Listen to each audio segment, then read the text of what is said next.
Okay, currently in southern Idaho, we have confirmed late blight in Bonneville, Bingham, Powell, and Minidoka counties. So it's almost like there's a swath on the southeast part of the state where blight has been found. It's very possible that it may be in some other adjoining counties, but it simply hasn't been identified yet. For instance, here in Minidoka County, for the most part, it stretches from as far as the potatoes go to the north, almost all the way down to the city of Rupert. And it's about 15 miles wide as far as where we found samples on the east and the west. Now, with all of the counties in the state, all of the strains, all the late blight has been found to be the US 23 strain. And what's interesting about that is the strain that we had in eastern Idaho last year. It's also a strain that's sensitive to the fungicide mefenoxam.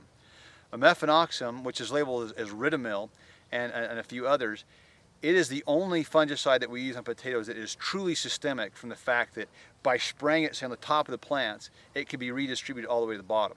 So in past years, we've never recommended mefenoxam for late blight control, but it is a good option this year, especially for crops that are still healthy and growing and are not senescing, for managing the late blight.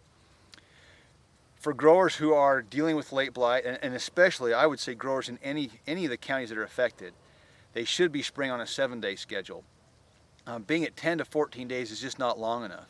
When you go out and put a fungicide on the canopy, it tends to weather and degrade, or if there is new growth, that growth outgrows the protection that's been offered by the fungicide.